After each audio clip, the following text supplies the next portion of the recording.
Question number 1. What is a buffer in the context of computer memory? A. A storage region for temporary data transfer. B.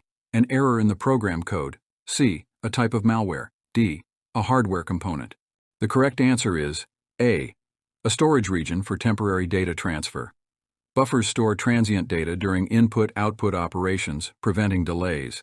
They enhance data transfer efficiency in computer memory. B. An error in the program code. Incorrect. Buffers are not errors but serve as temporary storage. Errors like buffer overflow may occur due to inadequate buffer size handling. C. A type of malware. Incorrect. Buffers are not malware but integral parts of computer memory management, ensuring smooth data processing. D. A hardware component. Incorrect. Buffers are software-based, not hardware. They facilitate efficient data flow within a program by temporarily holding data during processing. Question number 2.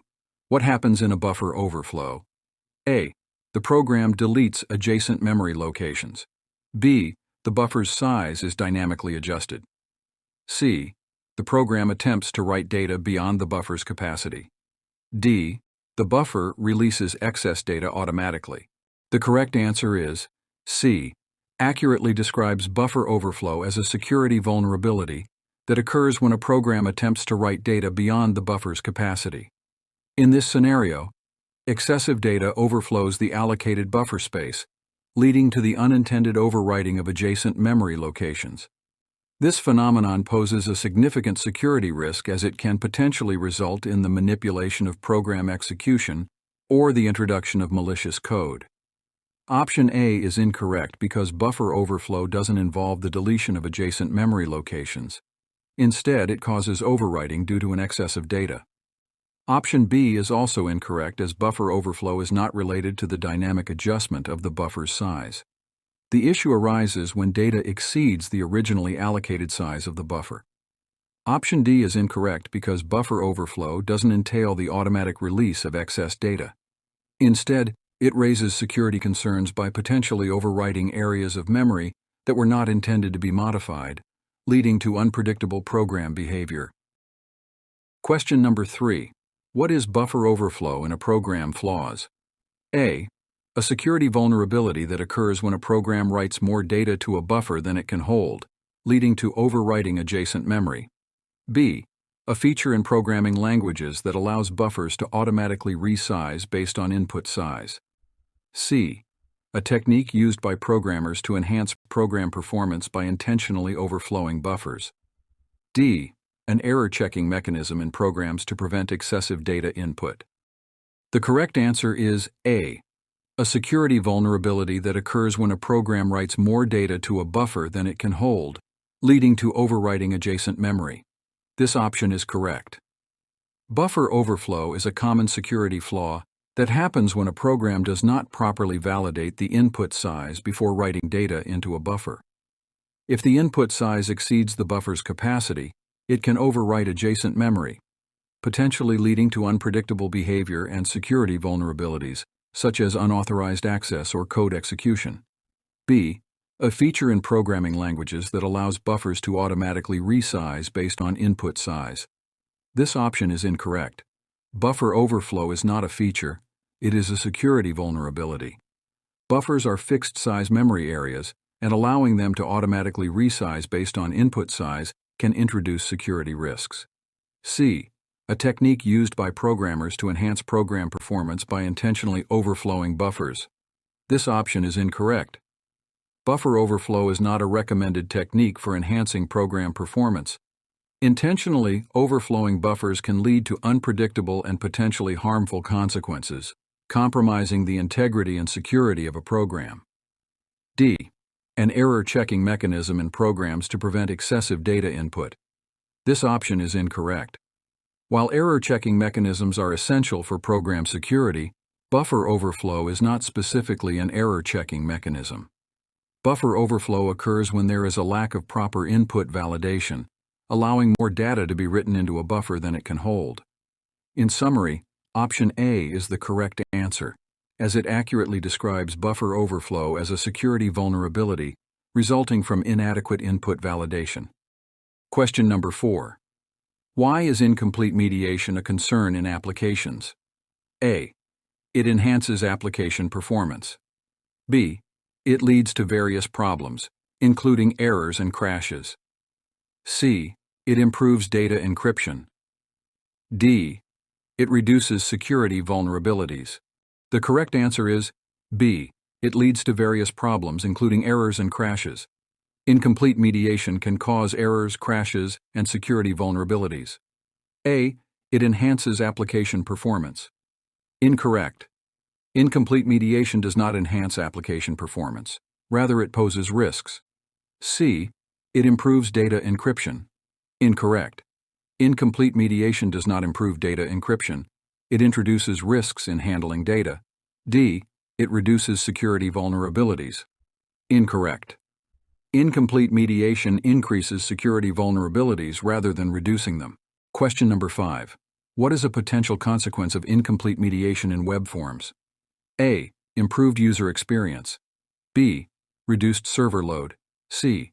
Data corruption or incorrect information acceptance. D. Faster data processing. The correct answer is C. Data corruption or incorrect information acceptance. Incomplete mediation can result in accepting corrupted data or incorrect information. A. Improved user experience. Incorrect. Incomplete mediation does not lead to an improved user experience. It can introduce risks. B. Reduced server load. Incorrect. Incomplete mediation is not associated with reducing server load. It may lead to security issues. D. Faster data processing. Incorrect. Incomplete mediation does not contribute to faster data processing. It may compromise data integrity and security. Question number 6. How can developers mitigate the risks of incomplete mediation? A. Ignore user input validation. B. Implement strict access controls. C. Avoid security testing. D. Reduce the complexity of web forms. The correct answer is B.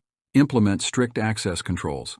Strict access controls can help mitigate the risks of incomplete mediation by controlling and monitoring access to sensitive data and functionalities. A. Ignore user input validation. Incorrect. Ignoring user input validation exacerbates the risks associated with incomplete mediation. C. Avoid security testing. Incorrect. Avoiding security testing leaves vulnerabilities unaddressed. Regular security testing is crucial to identifying and fixing issues, including those related to incomplete mediation. D. Reduce the complexity of web forms. Incorrect. Reducing the complexity of web forms may not directly address incomplete mediation risks. The focus should be on implementing proper validation and access controls. Question number 7. What is the primary concern in time of check to time of use? Talk to errors. A. Efficient memory utilization. B. Consistent file permissions. C. The condition may change between checking and using a resource. D. Network latency issues. The correct answer is C. The condition may change between checking and using a resource. Talk to errors occur when a condition is checked, and it changes before the corresponding action is taken, leading to potential security vulnerabilities. A. Efficient memory utilization. Incorrect. Efficient memory utilization is not the primary concern in time of check to time of use, talk to errors. B. Consistent file permissions. Incorrect. While file permissions are relevant to talk-to errors, the primary concern is a different aspect. D. Network latency issues. Incorrect. Network latency issues are not the primary concern in talk-to errors. The focus is on the inconsistency between checking and using a resource. Question number 8. In the context of software development, what do developmental controls aim to achieve? A. Ensure physical security. B. Identify and eliminate potential security flaws during development. C. Regulate operating system functions. D. Enforce password policies. The correct answer is B. Identify and eliminate potential security flaws during development. Developmental controls aim to identify and eliminate security flaws in the software development process. A. Ensure physical security. Incorrect. Developmental controls are not primarily concerned with ensuring physical security. C. Regulate operating system functions. Incorrect. Regulating operating system functions is not the primary goal of developmental controls. D.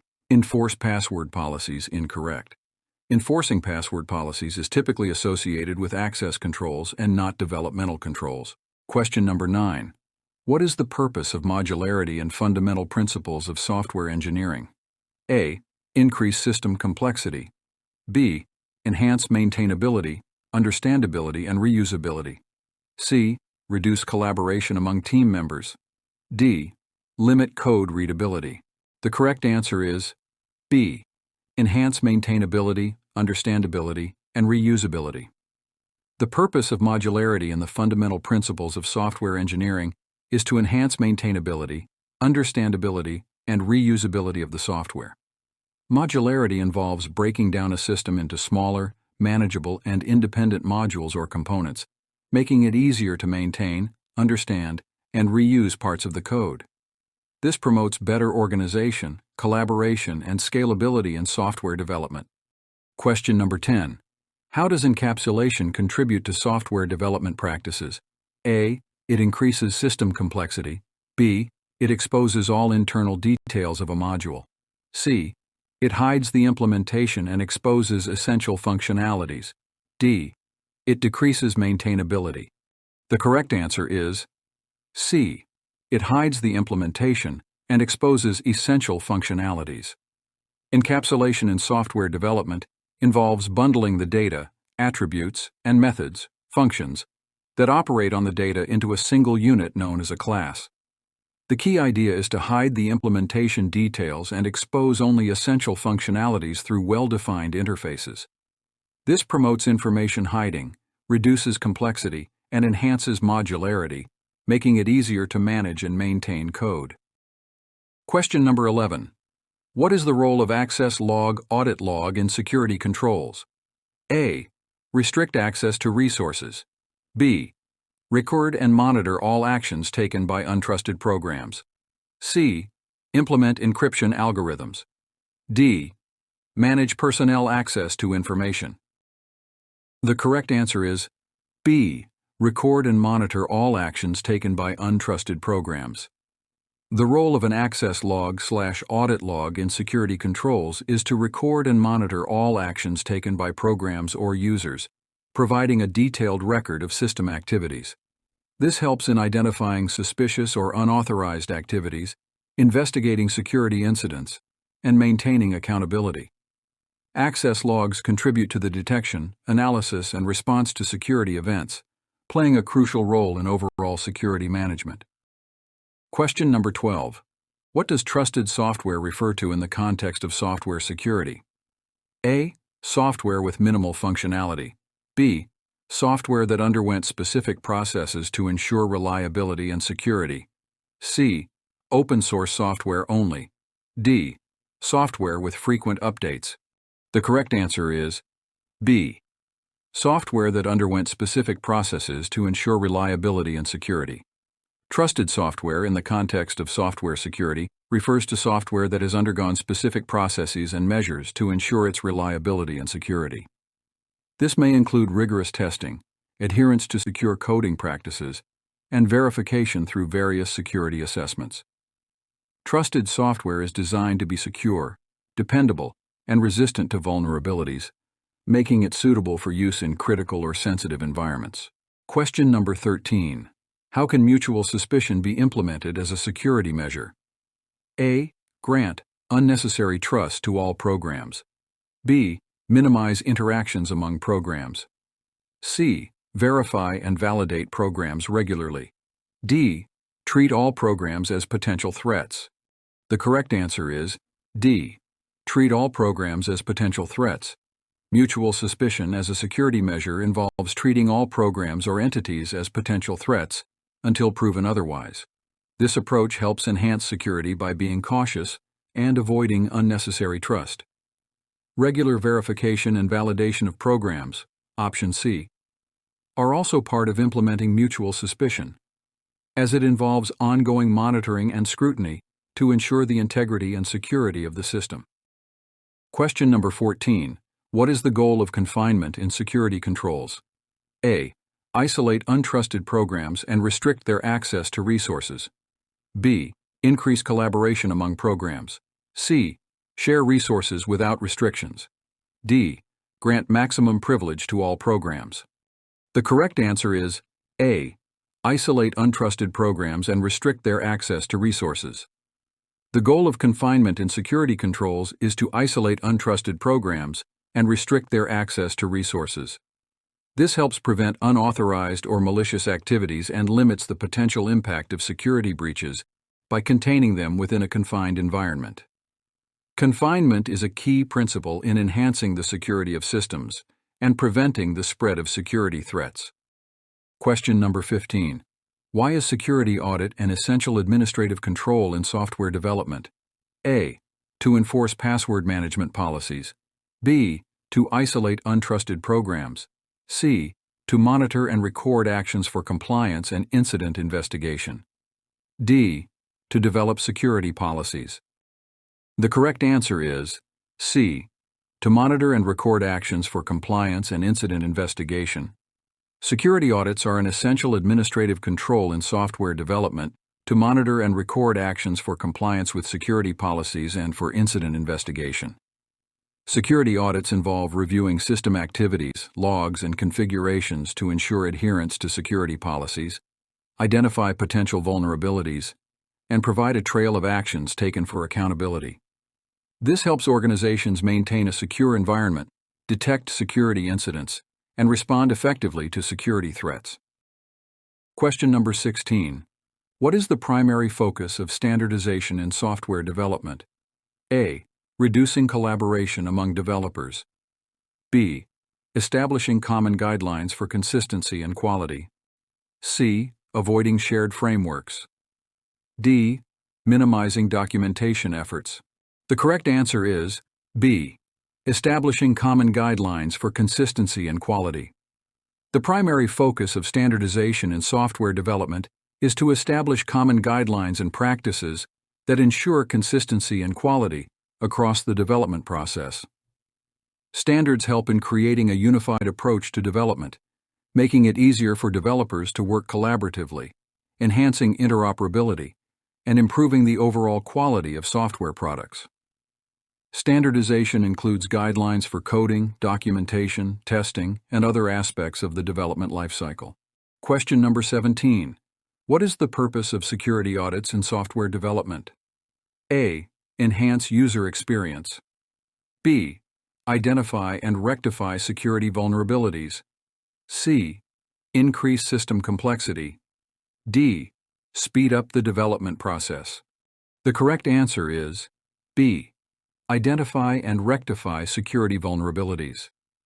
The purpose of security audits in software development is to identify and rectify security vulnerabilities. Security audits involve a thorough examination of a system's security measures, configurations, and activities to detect potential weaknesses or risks. By conducting security audits, development teams can proactively address vulnerabilities, strengthen the overall security posture, and ensure that the software meets security standards and compliance requirements. Question number 18. What is the role of security policies in an organization's security posture? A. Increase system complexity. B. Provide guidelines and rules for safeguarding information and resources. C. Limit collaboration among team members. D. Focus on individual rather than organizational security. The correct answer is B. Provide guidelines and rules for safeguarding information and resources. The role of security policies in an organization's security posture is to provide guidelines and rules for safeguarding information and resources. Security policies define the principles and practices that organizations should follow to protect their assets, maintain confidentiality, ensure integrity, and manage access to information. They serve as a framework for implementing security controls and shaping the organization's overall security strategy. Question number 19. Why is least privilege principle important in access control? A. It grants maximum privileges to all users. B. It minimizes the number of users in a system. C. It ensures that users have the minimum level of access necessary for their tasks. D. It allows unlimited access to all resources. The correct answer is C. It ensures that users have the minimum level of access necessary for their tasks. The least privilege principle in access control is important because it ensures that users have the minimum level of access necessary for their specific tasks or roles. Granting users the least amount of privilege needed helps to reduce the risk of unauthorized access and potential misuse of privileges. This principle is a fundamental security practice to limit the potential impact of security breaches and restrict users from accessing resources beyond what is required for their job responsibilities. Question number 20. How can organizations enforce the concept of mutual suspicion in software development? A. Trust all programs equally. B. Minimize interactions among programs. C. Share resources without restrictions. D. Treat all programs as potential threats and implement security measures accordingly. The correct answer is D. Treat all programs as potential threats and implement security measures accordingly. To enforce the concept of mutual suspicion. In software development, organizations should treat all programs as potential threats and implement security measures accordingly. This involves adopting a mindset of distrust and implementing controls to verify, validate, and monitor the behavior of programs, ensuring that security is maintained even if one or more components are compromised. The focus is on security practices that do not assume absolute trust and take precautions against potential threats.